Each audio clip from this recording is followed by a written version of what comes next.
মালদহের মানিকচকের ভূতনির পুলিনটোলা রাস্তা ভেঙে বিপর্যয়। গঙ্গা নদীর জলে প্রবল স্রোতে যোগাযোগ বিচ্ছিন্ন উত্তর চণ্ডীপুরের সঙ্গে মানিকচকের। তাই 20 কিলোমিটার অতিরিক্ত ঘুরে মানিকচকে আসছেন উত্তর চণ্ডীপুরের বাসিন্দারা। এদিকে রাস্তা ভাঙলেও প্রশাসনের কোনো হেলদোল নেই, যার ফলে আতঙ্কে গ্রামের বাসিন্দারা। মালদহের মানিকচক, রতুয়া 1 নম্বর, কালিয়াচক সহ একাধিক এলাকায় জারি করা হয়েছে লাল সতর্কতা। যদিও বাসিন্দাদের দাবি, বাঁধের কাজ সঠিক সময় করলে এই ধরনের বন্যা পরিস্থিতির সৃষ্টিই হতো না। প্রশাসনের কোনো দেখাই নেই। প্রসঙ্গত, এই ব্লকে ভূতনি চরের 3টি গ্রাম পঞ্চায়েতের উত্তর চণ্ডীপুর, দক্ষিণ চণ্ডীপুর এবং হীরানন্দপুর সমেত মূল ভূখণ্ডের গোপালপুর এবং মানিকচক গ্রাম পঞ্চায়েত এলাকার বড় অংশে গঙ্গার জল ঢুকে গিয়েছে। ভূতনিতে উত্তর চণ্ডীপুরের কালুটন টোলায় রিং বাঁধ ভেঙে যাওয়ায় হু হু করে জল ঢুকছে। বাঁধের উপরের বহু পরিবার আশ্রয় নিয়েছে। এছাড়াও হাই স্কুলে ত্রাণ শিবির খোলা হয়েছে। বাঁধে যারা আশ্রয় নিয়েছেন তারা পরিবার পিছু একটি করে ত্রিপল পেয়েছেন।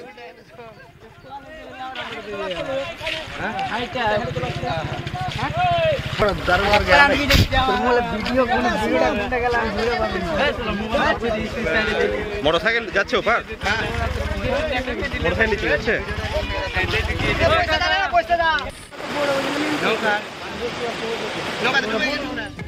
একজন গ্রামবাসী অলোক মণ্ডল কি বলছেন শোনাবো।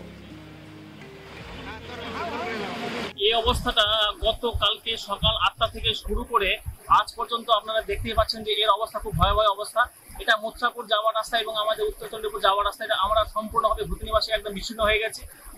যার কারণে এখানে স্কুলে পড়াশোনা থেকে শুরু করে স্বাস্থ্য, জলসেচ বিভাগ, বিদ্যুৎ বিভাগ সম্পূর্ণ এখানে বিচ্ছিন্ন অবস্থায় পড়ে রয়েছে। আমরা ভূতনিবাসী বিশাল অসুবিধার মধ্যে রয়েছে। আমাদের এখানে প্রায় 80% ভূতনিবাসীতে প্রায় 80% গ্রাম কিন্তু প্লাবিত হয়ে গেছে। এখানে ত্রাণের কথা বলতে গেলে আমরা এখানে ত্রাণ সেরকম ভাবে আমরা এখনো পর্যন্ত কোনো জায়গায় কিন্তু পৌঁছায়নি এবং প্রশাসনের কাছে আমরা রিকোয়েস্ট করছি যে আপনারা একটু আসুন, আপনারা প্রত্যেকটা গ্রাম একটু করে ঘুরে দেখুন এবং আপনারা সাধারণ মানুষের পাশে দাঁড়ান এবং ত্রাণ দেওয়ার আপনারা ব্যবস্থা করুন। এখন আমরা এই সকাল 8টা থেকে দেখলাম যে 2টো নৌকা এখানে আমাদের পুলিনটোলা ঢাবে পড়েছে। সেখান থেকে মানুষ খুব ভালোভাবে যাওয়া আসা করতে পারছে। এর আগে কিন্তু ছিল না। আমি বলতে চাই যে এই ব্যবস্থাটা একটু আগে নিলে খুব ভালো হতো। এই রাস্তাঘাটের মূল কারণ হচ্ছে বলতে গেলে এটা এই যে বন্যা, এই বন্যা হচ্ছে সম্পূর্ণ মেন মেড ফ্লাড আর কি, প্রাকৃতিক। এটা একটা প্রাকৃতিক দুর্যোগ বললে ভুল নয়, এটা একটা কৃত্রিম দুর্যোগ যেটা মানুষের যেটা সৃষ্টি করেছে আর কি। তো এই বন্যার শিকার আমরা তো হয়েই গেছি। তো প্রশাসনের কাছে রিকোয়েস্ট করবো যে আপনারা আমাদের সাহায্যে থাকুন এবং এখানকার যে বিশেষ যে মানুষজন রয়েছে এদেরকে অন্য জায়গায় রেস্কিউ করার একটা ব্যবস্থা করা হোক। হ্যাঁ দাদা, এখানে কালভেট ছিল, এখানে 3টা কালভেট ছিল। এই জায়গায় দেখতে পাচ্ছেন, এটা হচ্ছে আমাদের সেই ছোট কালভার্ট। এই ছোট কালভার্টের জল একদম প্রচুর গতিতে যাচ্ছে। মনে হচ্ছে যে আমাদের গঙ্গা আমাদেরকে ভূতনিকে একদম গ্রাস করে নিয়েছে। অপর গ্রামবাসী মোহাম্মদ ইসমাইল কি বলছেন শোনাবো। খুবই খারাপ। আজকে 7 দিন হয়ে গেল জল ঢুকেছে, জল ঢুকছে, জল বাড়তে গেছে। এটা হচ্ছে উত্তর চণ্ডীপুর পুলিনটোলা ঢাব। এখানে ক্যালভার্ট দিয়ে জল বের হচ্ছিল, ক্লিয়ার করতে পারলাম না, ক্যালভার্ট ছোট, ওই জন্য প্লাবিত হয়ে গেল, রাস্তা কেটে গেল। এখন বর্তমানে কালকে তো রাস্তা বন্ধ হয়েছিল, আজকে 8টার সময় নৌকা দিয়েছে। না, এইসব কিছু খাওয়ার নাই। এখন যারা বাঁধে আছে তারা কিছু দেওয়া হচ্ছে, বাঁধের ভিতরে যারা আছে তাদের কিছু দেওয়া হয়। সরকারের কাছে দাবি যে বন্যা তো হয়ে গেল, সামান্য কিছু টাকার জন্য কিছু কাজ করলে তো বন্যা হতো না। এখন যখন হয়ে গেছে, সরকারের কাছে এটাই অনুরোধ যে তিরপাল দেওয়া হোক, খাওয়া দাওয়ার ব্যবস্থা করা হোক। কিশোর কুমার মণ্ডল কি বলছেন শুনুন। কালকে দুপুরের পরেই জল ঢুকতে শুরু করেছে, সকাল থেকেই জল ঢুকতে শুরু করেছে, কিন্তু যেহেতু গতি বেশি ছিল ফলত কালভার্টের আশেপাশের কিছু জায়গা, নিচু জায়গাগুলো কেটে একেবারে বড় করে কেটেছে আর কি। মানে এখন মানুষ হেঁটেও আর যাতায়াত করতে পারছে না। হাঁটুর উপরে জল তারও বেশি আর কি, মানে পুরো ভিজে যাবে এবং গতি যেহেতু বেশি, মানুষ ওখানে রিস্ক যাতায়াত করতেই পারবে না। ওখানে নৌকা অবশ্যই লাগবে। নৌকার ব্যবস্থা করা হয়েছে, ওখানে করা হয়েছে, চেষ্টা চলছে, এখন নৌকা নাই আর কি আপাতত। তাহলে কি যোগাযোগ বিচ্ছিন্ন আপনাদের পুরোপুরি? ওই জায়গাটা এখনো পুরোপুরি বিচ্ছিন্ন। কোথায় কোন কোন গ্রামের মানুষ অসুবিধায় পড়লো বা অঞ্চলে? উত্তর চণ্ডীপুর অঞ্চলের পুরো অঞ্চলটাই একেবারে বিপর্যস্ত। আর হীরানন্দপুরও আসতে পারছে না। দক্ষিণ চণ্ডীপুরের মানুষ একটু বাদ দিয়ে যাতায়াত করতে পারছে। তাহলে কি দিনের পর দিন বন্যার অবস্থা পরিস্থিতি অবনতি হচ্ছে? অবশ্যই। এদিকে এই বিষয় নিয়ে বিজেপি নেতা গৌরচন্দ্র মণ্ডল কি বলছেন শুনবো। মানিকচক ব্লকের গোপালপুর গ্রাম পঞ্চায়েতে ঈশ্বরতলা, কামালতিপুর, উত্তর হুকুমততলা, দক্ষিণ হুকুমততলা এবং পুরো গোপালপুর বিভিন্ন গ্রাম জলে জলমগ্ন। তারা সেখান থেকে গ্রাম ছেড়ে পালাচ্ছে।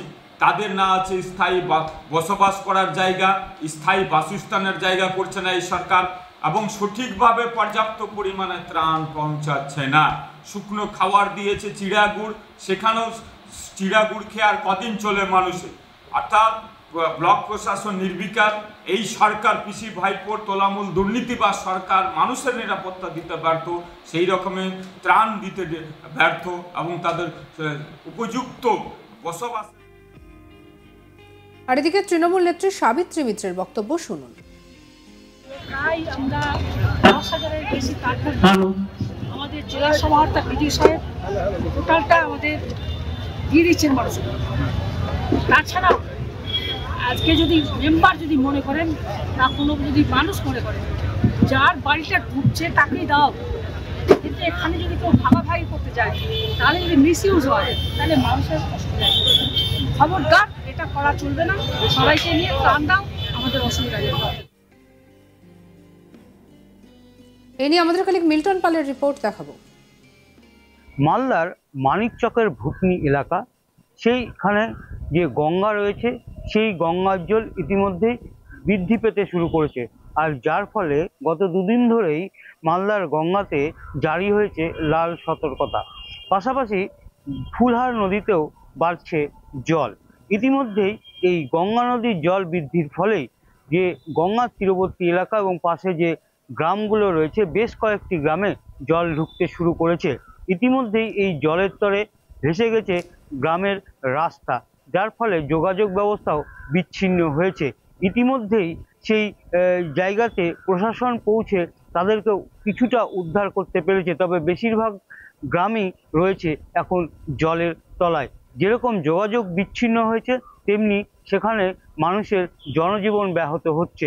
যদিও গ্রামবাসীদের পক্ষ থেকে অভিযোগ করা হচ্ছে যে এখনো পর্যন্ত পুলিশ প্রশাসনের পক্ষ থেকে সেরকম কোনো সহযোগিতা দেখা যায়নি। বাঁধের ওপরে যারা রয়েছে তাদেরকেই একমাত্র শুকনো খাবার দেওয়া হলেও পর্যাপ্ত খাবার দেওয়া হয়নি বলেও অভিযোগ করে, এবং পাশাপাশি আরও অভিযোগ করে যে এই ভাঙন এই সময়টাই হয়। এই সময়ের আগে, অর্থাৎ যে সময়ে ভাঙন বা গঙ্গা নদীর জল বাড়ে সেই সময়ের আগে যদি এই বাঁধ মেরামতি বা ভাঙন রোধের কাজ করছো তাহলে এই ধরনের ঘটনা। সাবস্ক্রাইব করুন চ্যানেলটিকে।